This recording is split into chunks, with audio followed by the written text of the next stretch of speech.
The metallic taste filled my mouth as I collapsed onto the marble floor of my own penthouse office. Through blurring vision, I watched my husband Marcus Richardson adjust his Armani tie with the same careful precision he used when closing million-dollar deals. Behind him, his secretary Victoria Chen stood motionless, her red lips curved into the faintest smile. I'd love to know which corner of the globe you're watching from, and if this story speaks to you, make sure to subscribe. Tomorrow's video is one you absolutely can't miss. Richardson. Victoria's voice was steady, professional, as if she wasn't watching me die.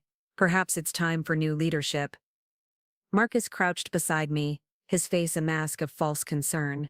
Sarah, darling, you don't look well. Should I call an ambulance? His voice carried just the right note of worry for the security cameras, but his eyes were cold as winter steel.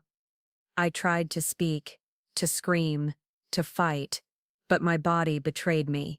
The tea Victoria had brought to our late-night strategy meeting burned in my throat like liquid fire. Richardson Holdings, my father's company, that I'd built from a small Seattle firm into a Fortune 500 corporation, would soon be theirs. As darkness crept in from the edges of my vision, I heard Marcus whisper, "The paperwork is already prepared, transfer of CEO position, due to medical incapacity. Victoria will make an excellent interim leader." My last thought was of the irony. I'd trusted them both completely. Marcus, my college sweetheart who'd supported my business dream. Victoria, the brilliant MIT graduate I'd personally recruited and mentored for 3 years. I'd even planned to promote her to Chief Operating Officer next month. The bitter taste of betrayal was worse than the poison. Then everything went black. When I opened my eyes, I was staring at a familiar ceiling, but impossible. The water stain in the corner, the outdated light fixture, the faint smell of coffee and stress. This was my old apartment from 5 years ago, the cramped studio I'd lived in when Richardson Holdings was barely surviving. I shot upright, my heart hammering. The calendar on my nightstand read, March 15th, 2019. 5 years ago, 5 years before Marcus would poison me in my own boardroom. My hands trembled as I reached for my phone. The screen showed dozens of missed calls from Marcus. "Sarah, where are you? The Blackstone Industries meeting is in 2 hours. This acquisition could save the company." Save the company. Right. I remembered this day with crystal clarity now. The day I'd almost lost everything to Blackstone's hostile takeover. The day Marcus had mysteriously appeared with a last-minute solution that seemed too good to be true. Because it was. In my previous timeline, Marcus had convinced me to accept a partnership deal with Blackstone Industries. What I'd learned too late was that he'd been feeding them insider information for months, setting up the takeover from the inside. Victoria had been his accomplice, gradually gaining my trust while copying files and recording private conversations. But this time, I knew their game. I dressed quickly in my one good business suit, the navy Zara knockoff I'd worn to every important meeting back then. As I walked through downtown Seattle toward the Richardson Holdings building, memories flooded back, not just of this day, but of the 5 years that followed. Every betrayal, every manipulation, every careful step they'd taken to position themselves for the ultimate takeover. Marcus had played the long game beautifully, marrying me, gaining my complete trust, slowly inserting Victoria into key positions. They'd waited until I'd built the company into something truly valuable before making their move. But they'd made one crucial mistake. They'd left me alive long enough to come back. The Richardson Holdings lobby looked exactly as I remembered: outdated furniture, a receptionist desk held together with duct tape, motivational posters that fooled nobody. We were 3 months behind on rent, operating on fumes and desperation. Mrs. Richardson, Jenny Martinez, my assistant, rushed toward me with relief written across her face. "Mr. Blackstone's people are already in conference room A. Mr. Richardson is stalling, but they're getting impatient." I paused, studying Jenny's face. In my previous timeline, she'd been laid off 6 months after the Blackstone deal. Marcus had claimed budget cuts, but I now realized he'd removed her because she was loyal to me. She'd probably seen things, heard conversations that made her suspicious. "Jenny, I need you to do something for me." Quietly, Can you access the server logs for the past 6 months? Her eyes widened. The IT department locks those down, but my boyfriend Tommy works in. Perfect. I need to know every file accessed, every email sent, every login from home computer, especially anything related to Blackstone Industries.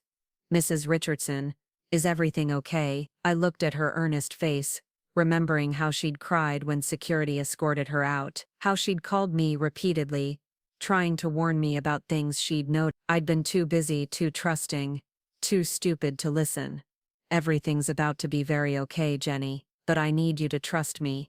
Walking toward conference room A, I could hear Marcus's voice through the door, smooth and confident as always. Gentlemen, I understand your position, but Miss Richardson is the decision-maker here. I'm sure we can reach an agreement that benefits everyone. I opened the door without knocking. 6 men in expensive suits sat around our battered conference table, looking like sharks, circling wounded prey. At the head sat James Blackstone himself, silver-haired and ruthless, the kind of corporate raider who'd built his empire on the bones of smaller companies. Marcus stood near the presentation screen, every inch the supportive husband. His face lit up with relief when he saw me. Sarah, thank God. Mr. Blackstone was just explaining their very generous offer. Generous, I repeated, taking my seat at the head of the table. In my previous timeline, I'd sat in the chair Marcus had subtly guided me toward, the one that put my back to Victoria, who'd been recording everything from the corner. This time, I chose differently. Blackstone leaned forward, his smile predatory. Mrs. Richardson, your company is drowning, 3 months behind on rent, 7 behind on supplier payments, credit lines maxed out. We're offering a lifeline. You're offering a noose, I replied calmly. Dressed up as a lifeline. The room went silent. Marcus shot me a warning look, but I ignored him. Let me guess, I continued, opening the folder I'd prepared 5 years ago but never used. You want a 60-40 partnership, with you as managing partner. You'll inject enough capital to keep us afloat, modernize our operations, and expand our market reach. In return, you get controlling interest and the right to make operational decisions. Blackstone's eyes glittered with approval. Exactly. I see you understand business, Mrs. Richardson. I understand predators, I said, standing up, and I understand that within 18 months, you'd manufacture a crisis, claim mismanagement, and buy out my remaining 40% for pennies on the dollar. My father's company would become another acquisition in your portfolio. The silence stretched taut. Marcus stepped forward, his voice carefully modulated. Sarah, perhaps we should discuss this privately. No, I turned to face him directly, seeing him clearly for the first time in either timeline. The man I'd loved, trusted, planned to grow old with. We're done here, gentlemen. Richardson Holdings is not for sale. Blackstone's facade slipped, revealing the shark beneath. Mrs. Richardson, you're making a mistake. Without our capital injection, you'll be bankrupt within the quarter. Maybe, I said, walking toward the door, but I'd rather fail on my own terms than succeed on yours. As I left the conference room, I heard Marcus making apologies, trying to salvage the situation, but it was too late. I'd burned the bridge they needed to destroy me. Now came the hard part, proving my suspicions, building evidence, and turning the tables on the people who'd murdered me in another life. But first, I had a company to save, and I knew exactly how to do it. The elevator doors closed behind me, and for the first time in 5 years, or was it 5 minutes, I smiled. Marcus and Victoria thought they held all the cards.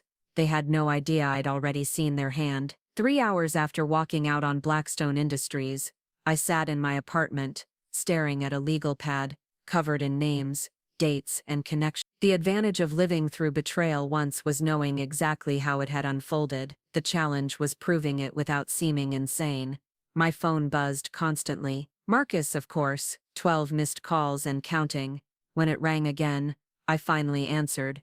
Sarah, what the hell was that? His voice carried an edge I'd never heard before, or maybe I'd never been listening to it. Blackstone could have saved us. Now they're threatening to accelerate their hostile takeover timeline.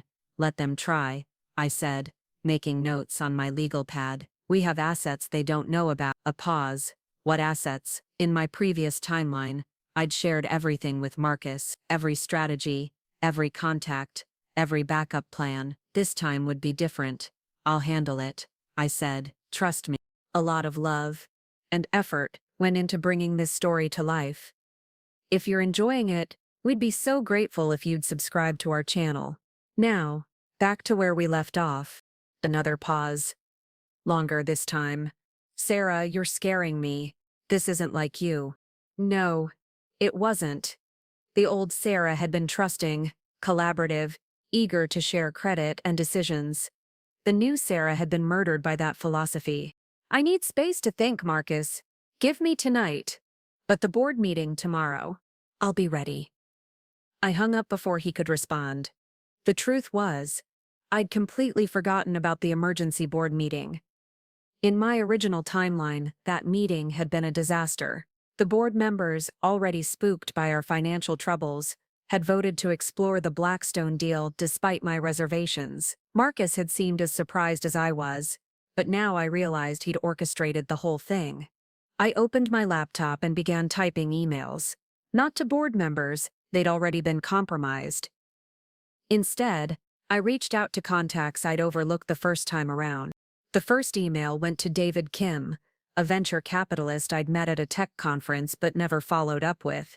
He'd been interested in our proprietary software development platform, but I'd been too focused on manufacturing contracts to see the potential. The second went to Rachel Torres, a cybersecurity expert who'd tried to sell me services 2 years ago. I'd declined, thinking we couldn't afford it. Now I knew we couldn't afford not to have it. The third was the most important. Antonio Delacroix, a corporate lawyer who specialized in hostile takeover defense. He'd sent me his card after a charity gala, mentioning that he'd known my father. I'd filed it away and forgotten about it. By midnight, I had responses to all 3 emails. David was intrigued by my software platform pitch and wanted to schedule a meeting. Rachel could start a security audit immediately. Antonio simply wrote, "I've been waiting for your call. Dad would be proud." The next morning, I arrived at Richardson Holdings, 30 minutes early. Jenny was already at her desk, looking nervous. "Mrs. Richardson, I got those server logs you requested." She glanced around to make sure we were alone. "There's something weird going on." She handed me a USB drive. "Over the past 6 months, someone's been accessing our client files from multiple external IP addresses. Always after hours, always from accounts that belong to you or Mr. Richardson. But I never accessed files from home," I said, though I already knew the answer. "That's what I thought. The login credentials match, but the access patterns are all wrong. You usually review financial reports first, then operational data.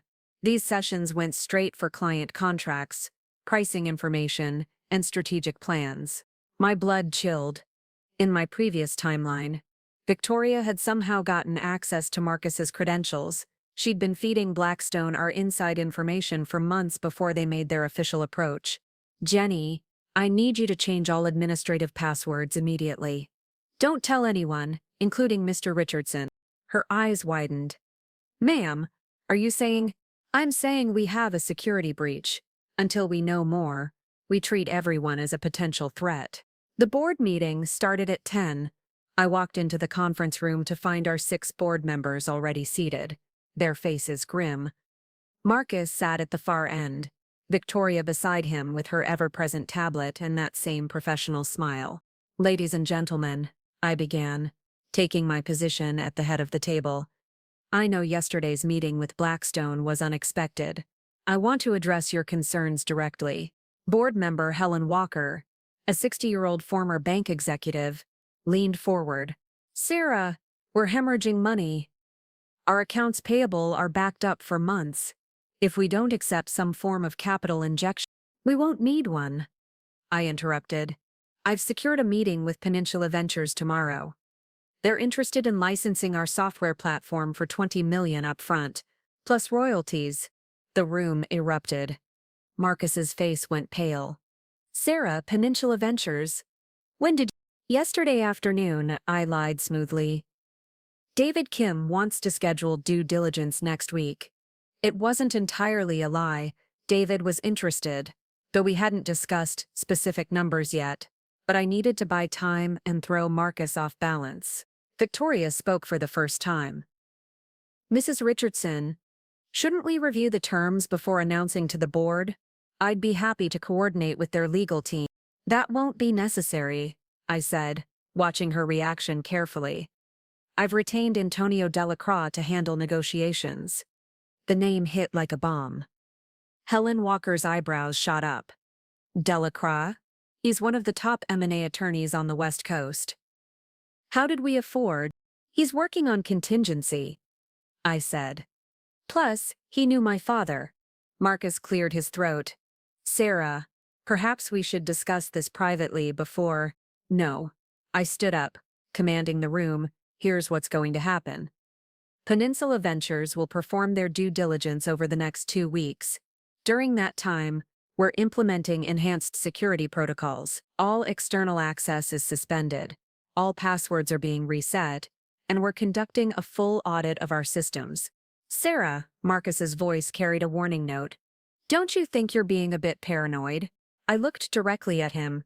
Someone has been accessing our confidential files from external computers using stolen credentials. Paranoid is exactly what I should be. The silence was deafening. Victoria's face remained perfectly composed, but I caught the slight tightening around her eyes. After the board meeting, I retreated to my office and called Antonio Delacroix. Mrs. Richardson, his voice was warm and confident. I've been researching your situation. You're in a more precarious position than you realize. What do you mean? Blackstone Industries has been quietly acquiring shares in Richardson Holdings through shell companies. They currently own approximately 23% of your company. My blood ran cold. That's impossible. We're privately held. Your employees have stock options, correct? And some early investors still hold minority stakes. Of course. In my previous timeline, Marcus had convinced me to offer generous stock options to key employees as a retention strategy. I'd thought it was brilliant. It gave people ownership in our success. Now I realized it was a trap. Victoria and others could sell their options to Blackstone without my knowledge. How close are they to a controlling interest? I asked. Closer than you think. If they can acquire another 15–20%, they can force a shareholder vote on major decisions. And if they can convince your board that you're mismanaging the company, the pieces clicked into place. This wasn't just about a takeover. It was about destroying my reputation and legitimacy as CEO. They'd been planning this for years. Antonio, I need to see you today. And I need a different kind of help. What kind? The kind that involves fighting dirty. That afternoon, I met Antonio at his downtown office.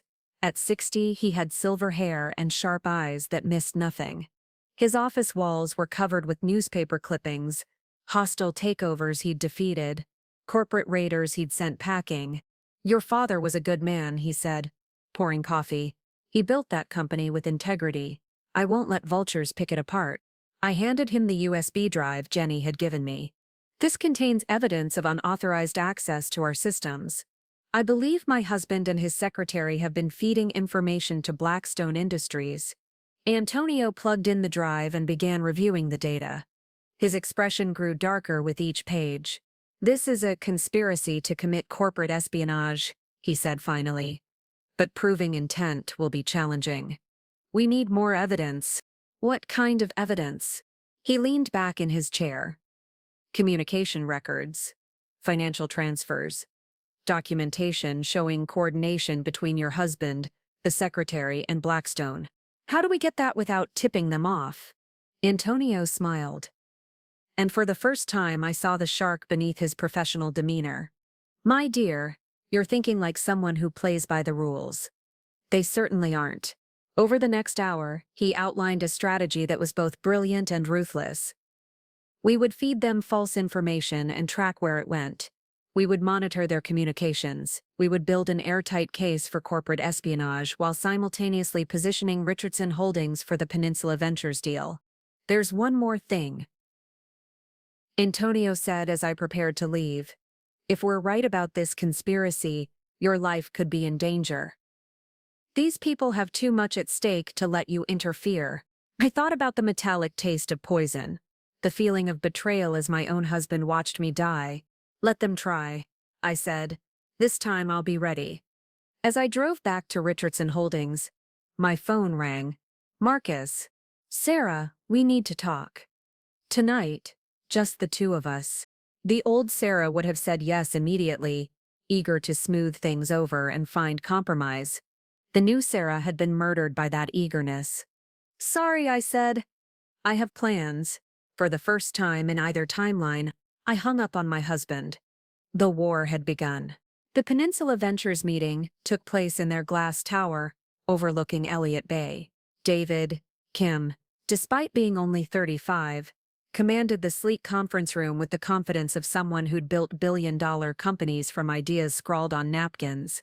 Sarah, I've reviewed your software platform, he said, sliding a tablet across the table.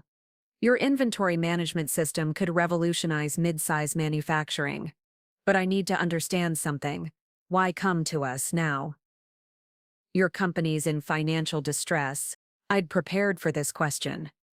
In my previous timeline, I'd been too proud to admit our vulnerabilities, which had made investors suspicious. This time, I chose radical honesty, because desperation breeds innovation, I said. 3 months ago, we were comfortable.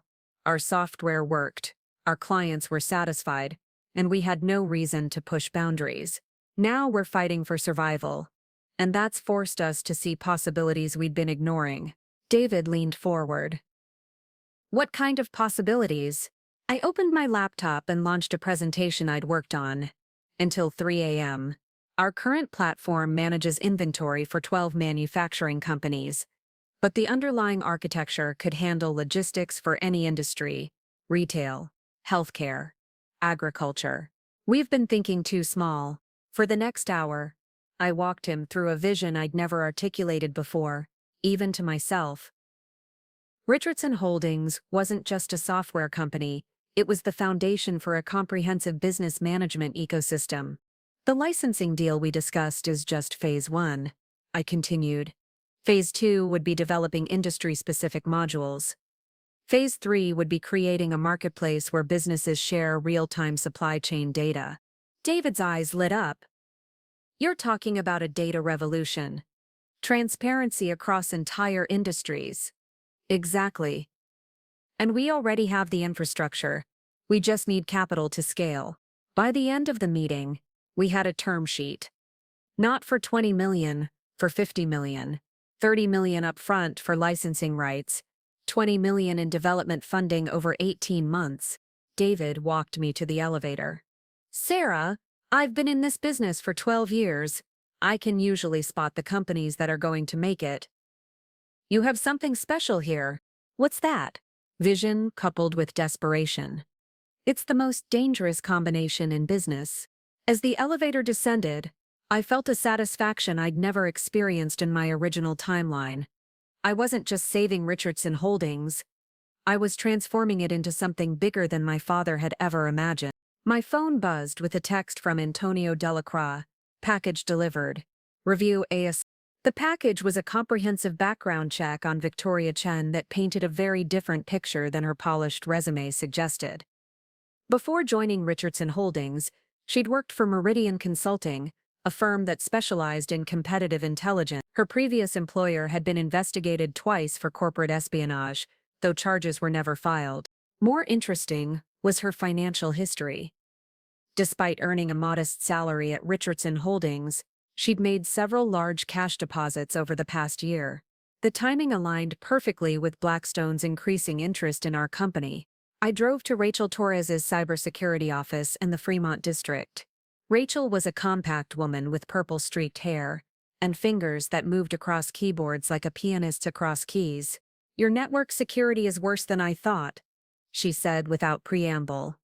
Someone installed keylogger software on 3 executive computers, including yours and your husband's. When? The digital signatures suggest about 8 months ago. Whoever did this had physical access to the machines.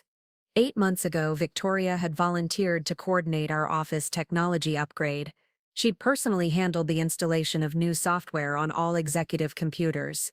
There's more, Rachel continued.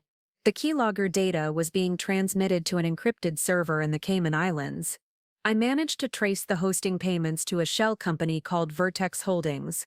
I pulled out my phone and called Antonio. Vertex Holdings, can you run a corporate search? 3 minutes later, he called back.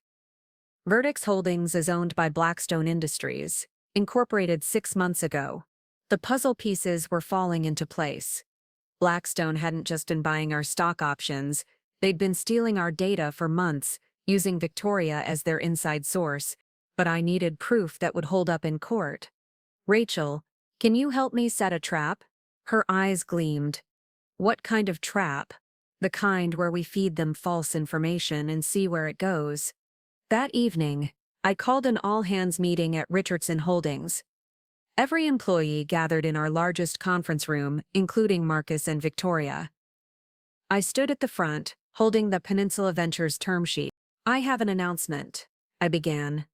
Peninsula Ventures has offered us a $50 million licensing deal for our software platform. The room erupted in cheers. Jenny Martinez actually jumped out of her chair. Marcus looked genuinely shocked and for the first time, genuinely proud. This deal will ensure our survival and fund expansion into new markets, I continued. But it requires absolute confidentiality until the contracts are signed. I'm implementing a new security protocol. All project information will be compartmentalized. Only team leaders will have access to their specific segments. After the meeting, I pulled Marcus aside. I need you to focus on the manufacturing clients while I handle the Peninsula negotiations. Victoria should coordinate with our legal team on contract preparations. Marcus nodded, still processing the magnitude of the deal.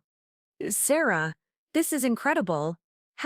I'll tell you everything once the contracts are signed, I said. For now, I need you to trust me. What I didn't tell him was that I'd given Victoria completely fabricated contract details, including a fake signing date and non-existent confidentiality clauses. If she passed that information to Blackstone, I'd have my proof. 3 days later, Antonio called with news that made my blood sing. Blackstone Industries filed a preliminary injunction this morning, he said. They're claiming Peninsula Ventures is attempting to acquire trade secrets that belong to Richardson Holdings shareholders. Based on what grounds? They cite specific contract clauses that exist only in the fake documents you gave Victoria Chen. We had them. The next morning, I walked into Victoria's office with a security team Rachel had recommended. Victoria looked up from her computer with her usual professional smile. Mrs. Richardson, I was just preparing the Peninsula contracts for legal review. That won't be necessary, I said.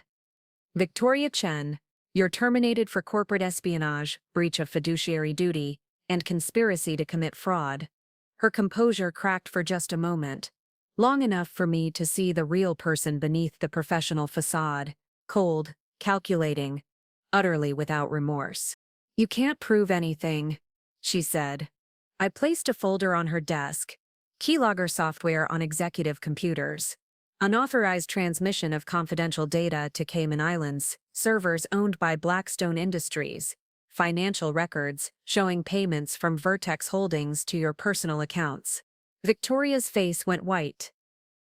I want to call my lawyer. Already arranged, I said as 2 security officers stepped forward. He'll meet you at the FBI field office. Yes, Victoria. This is now a federal case. As security escorted her out, she turned back to me. You have no idea what you've started. Blackstone has resources you can't imagine. Good, I replied. I love a challenge. The rest of the day passed in a blur of legal procedures and media calls. News of Victoria's arrest spread quickly through Seattle's business community. Several board members called to express their shock and support. Marcus found me in my office that evening, staring out at the city lights. Sarah, I need to ask you something. And I need you to be honest. I turned to face him, noting the strain in his voice, the way his hands trembled slightly. How long have you known? He asked. For a moment, I considered telling him everything. About the poisoning, the rebirth, the 5 years of memories that hadn't happened yet. But looking at his face, I realized he wasn't asking about Victoria's betrayal. He was asking how long I'd known about him. "I've suspected for months," I said carefully. "Tonight confirmed it." Marcus sank into a chair, his facade finally crumbling. "She said you'd never find out, that you trusted me too much to question anything." "She was right," I said. "The old me did trust you too much." "What happens now?" I walked to my desk and pulled out a resignation letter I'd prepared weeks ago in another timeline under very different circumstances. "You resign tomorrow morning. Effective immediately. If you cooperate with the federal investigation, I won't press additional charges." Marcus looked at the letter, then at me. "You've changed, Sarah. You're not the woman I married." "No," I agreed. "I'm not. The woman you married would have let you destroy her father's company and call it love. The woman you married would have died trusting you." He signed the resignation letter without another word. After he left, I stood alone in my office, looking out at the Seattle skyline. Richardson Holdings was safe. Victoria was in federal custody. Marcus was out of my life. But this was just the beginning. Blackstone Industries was still out there, still holding 23% of my company, still plotting to take what my father had built. I picked up my phone and called David Kim. "David, about that $50 million deal. I want to discuss expansion options. How do you feel about taking down corporate raiders?" His laugh was sharp and predatory. "Sarah, I think this partnership is going to be very interesting." As I hung up, I realized I was smiling. Not the desperate smile of someone who'd barely survived, but the confident smile of someone who'd just declared war. And this time, I intended to win.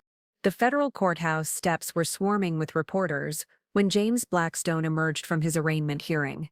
Even at 62, he moved with the predatory grace of a man who'd spent decades crushing smaller companies. His legal team formed a protective barrier around him, but I could see his eyes scanning the crowd until they found me. "Mrs. Richardson," he called out, his voice carrying despite the chaos. "Enjoying your 15 minutes of fame." I walked closer, close enough that the microphones would pick up our conversation. "Just enjoying watching justice work, Mr. Blackstone." His smile was razor sharp. "Justice is a luxury for companies that can afford it." "How's your cash flow these days?" The question hit like a calculated blow. Despite the Peninsula Ventures deal, we were still hemorrhaging money from 3 years of financial sabotage. Blackstone knew it, and his legal team would drag out the federal case for years if necessary. "Strong enough to outlast you," I replied, but we both knew it was bravado. That evening, I met David Kim at his Bellevue penthouse to discuss our next moves. His living room overlooked Lake Washington, floor-to-ceiling windows offering a view that probably cost more than Richardson Holdings' annual rent. "Blackstone's playing a different game now," David said, pouring wine from a bottle that cost more than most people's monthly salary. "He can't acquire you directly anymore, not with the federal investigation, but he can bleed you dry through legal fees and market manipulation." "What do you mean?" David pulled up several news articles on his tablet. "3 of your biggest clients have mysteriously canceled contracts this week. Apparently, they're concerned about stability given the ongoing legal proceedings." My stomach dropped. I recognized the company names. Clients who'd been with Richardson Holdings for years, representing nearly 40% of our recurring revenue. "That's not a coincidence," I said. "Of course not. Blackstone has connections throughout the industry. He's choking off your revenue streams while positioning himself as the stable alternative when you inevitably collapse." I stood up, pacing to the windows. Below, the city lights reflected off the dark water like fallen stars. "So what do we do?" "We go nuclear," David said. "But it's going to require more capital than we planned, and more risk than you've ever taken." Over the next 2 hours, David outlined a strategy that was breathtaking in its audacity. Instead of simply defending Richardson Holdings, we would attack Blackstone's entire empire. Using the Peninsula Ventures resources, we would identify his most vulnerable subsidiaries and systematically acquire or undermine them. "It's corporate warfare," David explained. "But the prize isn't just your company, it's reshaping an entire industry." The plan required three major moves. First, we would accelerate the software platform rollout, targeting Blackstone's own clients with superior technology at below-market rates.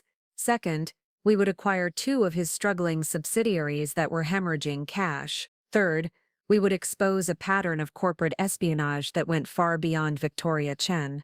You're talking about hundreds of millions of dollars, I said. I'm talking about billions in market disruption. Sarah, your inventory management platform is just the tip of the iceberg. If we execute this properly, Richardson Holdings becomes the foundation for the first truly integrated business intelligence network. I thought about my father, who'd built the company with handshake deals and personal relationships. What David was proposing felt like a betrayal of everything he'd stood for. Then I remembered the taste of poison in Marcus's cold eyes as he watched me die. Let's do it, I said. The next morning brought our first major test. Helen Walker called an emergency board meeting, her voice tight with concern. Sarah, I've received calls from 3 board members overnight. They're questioning whether you're the right leader for this crisis. I wasn't surprised. In my original timeline, the board had lost confidence in me around this same point, eventually voting to accept the Blackstone merger. But this time, I had something I'd lacked before: a war chest and a plan. The board meeting convened at noon in our newly renovated conference room. David Kim sat beside me as an observer, his presence alone worth millions in credibility. Around the table sat 6 individuals who'd watched Richardson Holdings grow from my father's dream into a regional powerhouse. Ladies and gentlemen, I began, I know there are concerns about our direction. 3 major clients have terminated contracts this week, citing stability concerns. Board members have received calls questioning my leadership. Let me address both issues directly. I activated the presentation screen, displaying financial projections that David's team had prepared overnight. First, regarding client cancellations. These weren't random decisions based on media coverage. Each company was approached by Meridian Consulting, the same firm that employed Victoria Chen, offering substantial discounts to switch to Blackstone's competing platform. Board member Thomas Chen, no relation to Victoria, leaned forward. You're saying Blackstone orchestrated these cancellations? I'm saying we have documented evidence of targeted client poaching, using confidential information stolen from our systems. I clicked to the next slide. However, these clients represent an opportunity, not a crisis. The next 20 slides detailed our expansion strategy. By targeting Blackstone's own client base with superior technology, we could potentially double our revenue within 18 months. The Peninsula Ventures partnership provided the capital and credibility to make it happen. This is incredibly aggressive, Helen said. If we fail, we lose everything. If we don't try, we lose everything anyway. I replied. Blackstone isn't going to stop with corporate espionage. He's going to systematically destroy our reputation, poach our clients, and starve us into submission. The only way to win is to become too big for him to swallow. The vote was unanimous. 6 months ago, that board would have chosen safety over ambition, but Victoria's betrayal had changed them. They'd seen what trusting in stability could cost. After the meeting, I drove to the industrial district south of Seattle for the most important meeting of the week. Warehouse 47 didn't look like much from the outside, just another converted building in a neighborhood of startups and small manufacturers. But inside, Dataflow Dynamics was developing technology that could revolutionize supply chain management. Lisa Park, Dataflow's founder, was a former Amazon engineer who'd left to pursue her vision of predictive logistics. Her company was hemorrhaging cash, burning through venture capital with no clear path to profitability. Mrs. Richardson, she said, walking me through their development floor. I have to admit, I was surprised by your call. Richardson Holdings hasn't traditionally been an acquisition company. We're changing our traditional approach, I said, watching her team work on algorithms that could predict supply chain disruptions weeks in advance. Your technology, combined with our client base and Peninsula's capital, could create something unprecedented. What I didn't tell her was that in my original timeline, Blackstone had acquired Dataflow 6 months from now for a fraction of its potential value. Lisa's predictive algorithms would become the foundation for Blackstone's dominance in logistics management. This time, those algorithms would be mine. The negotiation took 4 hours. By the end, Richardson Holdings had acquired Dataflow Dynamics for $12 million, half in cash, half in equity. Lisa would continue as Chief Technology Officer, reporting directly to me.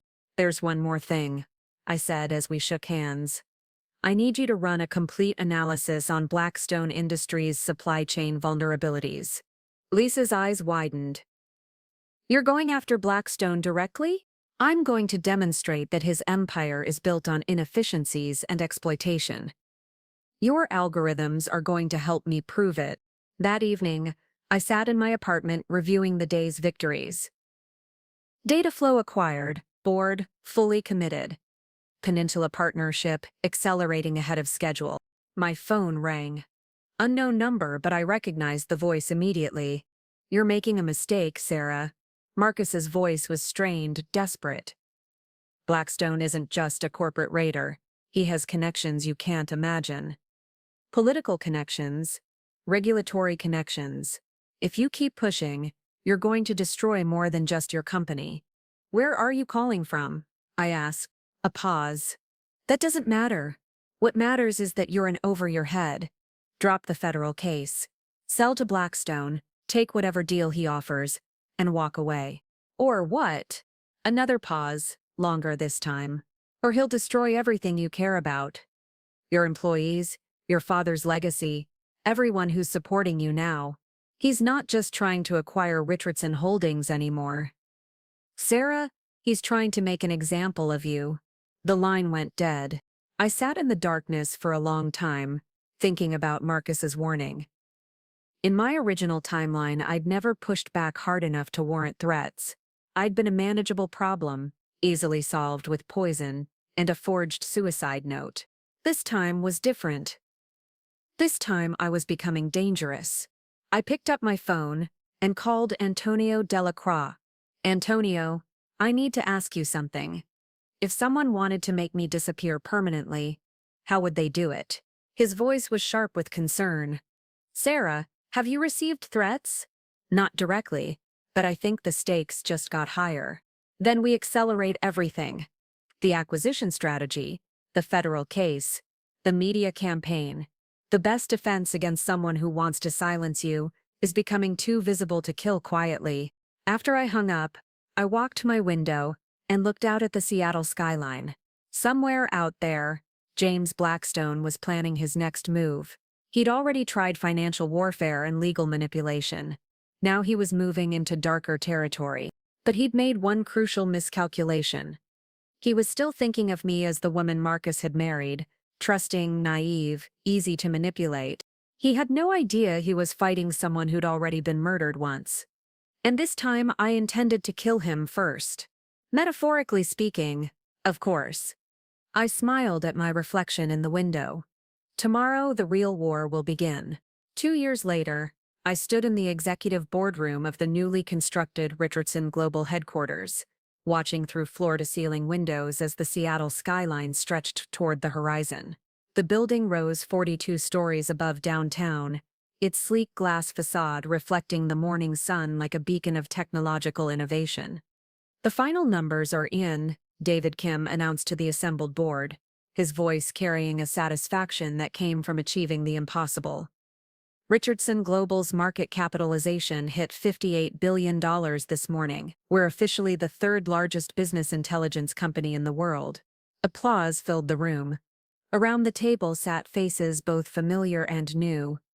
Helen Walker, now serving as Chief Financial Officer, Lisa Park, whose predictive algorithms had revolutionized 3 industries, Antonio Delacroix, who'd joined as General Counsel after successfully defending us through 18 months of federal litigation, and Jenny Martinez, promoted to Chief Operating Officer after proving her loyalty and brilliance time and again. But the empty chair at the far end of the table told the most important story of all.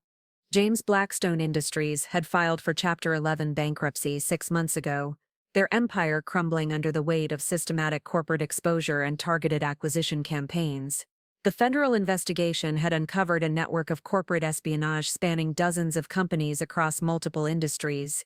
Blackstone himself was serving a 12-year sentence in federal prison, his fortune seized to pay restitution to the companies he'd destroyed. The Blackstone assets liquidation is complete, Antonio reported. We've acquired their core technology platform, their European distribution network, and their Asia-Pacific manufacturing partnerships. The integration should be finished by year-end. I nodded, remembering the satisfaction of watching Blackstone's face when the verdict was read. He'd looked directly at me from the defendant's table, finally understanding that he hadn't been fighting the naive woman Marcus had married. He'd been fighting someone who'd seen his entire playbook before he'd even opened it. "There's one more announcement," I said, standing to address the room. "The Richardson Foundation is launching its first major initiative next month. We're establishing business incubators in 12 cities, specifically focused on supporting women entrepreneurs who've faced betrayal or discrimination in their careers." The room erupted in another round of applause. The foundation had been my pet project for the past year. Funded by the billions we'd earned from restructuring and improving the companies Blackstone had left in ruins. For every corporation he'd destroyed, we'd built something better. After the board meeting, I retreated to my private office, a space that occupied half of the top floor, complete with a conference area, library and meditation garden. The view stretched from Mount Rainier to Puget Sound, encompassing a city that now knew Richardson Global as a force for innovation rather than destruction. Jenny knocked on my door, carrying a tablet and wearing the confident smile of someone who'd grown from anxious assistant to corporate executive in record time. "The final legal papers came through," she said, handing me the tablet. "Marcus Richardson's divorce settlement is complete. He gets nothing beyond the minimum required by law, and he's permanently barred from any contact with Richardson's global employees or partners." I signed the documents without hesitation. Marcus had tried to negotiate for months, claiming he deserved compensation for his contributions to the company's early success. Antonio had enjoyed destroying those claims, presenting evidence that Marcus's sabotage had actually cost us millions in lost opportunities and damaged relationships. "Where is he now?" I asked, more out of curiosity than concern. "Working as a mid-level consultant for a firm in Portland. Victoria Chen was released from federal prison last month, but can't find employment anywhere in the tech industry. Turns out, corporate espionage conviction makes you unemployable." The justice was poetic. In my original timeline, they'd murdered me and inherited everything. In this timeline, they'd lost everything and inherited nothing but prison records and ruined reputations. "There's something else," Jenny continued. "Daniel Morrison from Morrison Industries called. He wants to schedule a meeting about a potential merger." Morrison Industries. In my previous timeline, they'd been one of Blackstone's biggest acquisitions, a family-owned manufacturing company that he'd stripped for parts and sold off. Daniel Morrison had lost his grandfather's company and spent years trying to rebuild. This time, Morrison Industries had thrived under our protection, becoming one of our most valuable partners. The proposed merger would create the largest integrated manufacturing and logistics network on the West Coast.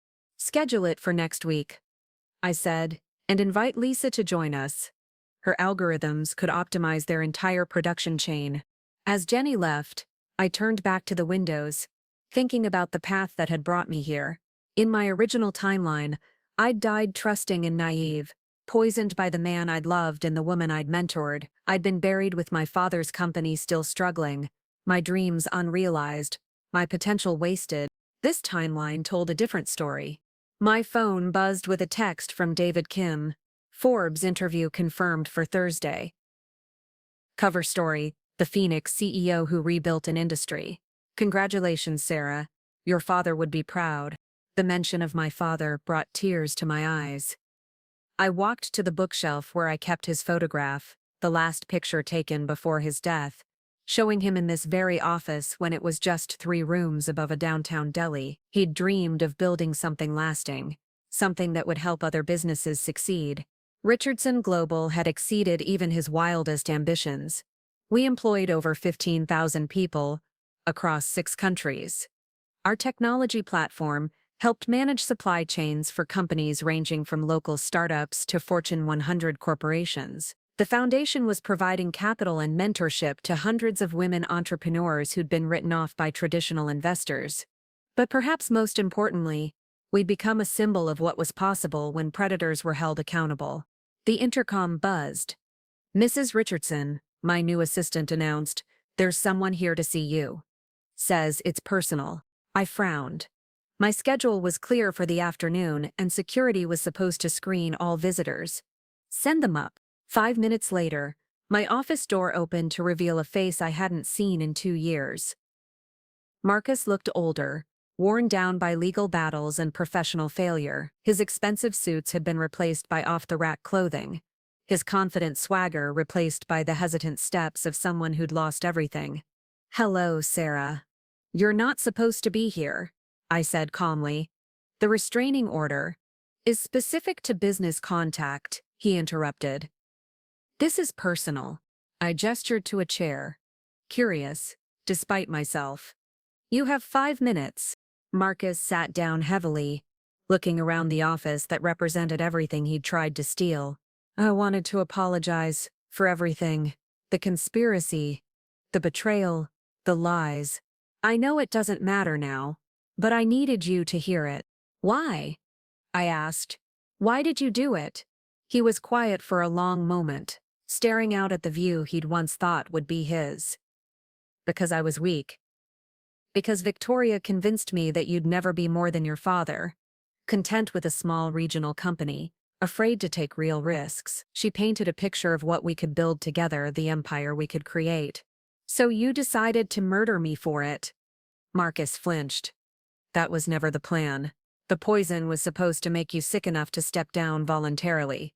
Victoria said the dose was carefully calculated. But you were willing to let me die if it went wrong." He nodded, unable to meet my eyes. "Yes, and I'll live with that for the rest of my life." I studied his face, looking for signs of the man I'd once loved. He was still there, buried under layers of regret and failure, but I felt nothing. No anger, no sadness, no desire for further revenge. He'd been punished by his own choices more thoroughly than any court could have managed. "Is that all?" I asked. "I saw the Forbes article announcement," he said. "Saw the pictures of what you've built. You were always smarter than me, Sarah. I just never wanted to admit it." "Your 5 minutes are up." Marcus stood slowly, looking like a man carrying the weight of his failures. At the door, he turned back one final time. "For what it's worth, I'm glad you survived. The world is better with Richardson Global in it." After he left, I sat alone in my office as the Seattle afternoon faded into evening. The city lights began to twinkle below, each one representing a business, a dream, a person trying to build something meaningful. Tomorrow, the Forbes photographers would arrive to document the rise of Richardson Global. Next week, I'd testify before Congress about corporate espionage reform. Next month, the foundation would announce its first class of grant recipients, 50 women entrepreneurs who'd been betrayed, dismissed, or underestimated, now getting their chance to build empires of their own. But tonight, I simply sat in my father's chair. In the company he'd dreamed of, surrounded by the empire I'd built from the ashes of betrayal. In my original timeline, Marcus and Victoria had won by murdering me for their greed. In this timeline, I'd won by refusing to stay dead. The phone rang one final time. David Kim's voice carried excitement and possibility. "Sarah, I just got off a call with the European Union. They want to discuss implementing our supply chain transparency protocols across all member countries. We're talking about reshaping global commerce." I smiled, looking out at the city that had become the headquarters of a revolution in business ethics and technological innovation. "Schedule the meeting," I said. "It's time to go global." As I hung up, I realized that revenge had been just the beginning. What I'd built from the ruins of their betrayal was something far more powerful than anything Marcus and Victoria had ever imagined possible. They'd tried to kill me for a small company. I'd risen from the dead to build an empire that would outlast us all. And somewhere in the distance, Seattle's lights sparkled like stars illuminating a future where predators faced consequences and phoenixes rose from their ashes stronger than ever before. The story was complete. The empire was built. The revolution had begun. And I was just getting started. Looking for more? We've got 2 amazing stories ready for you right on screen.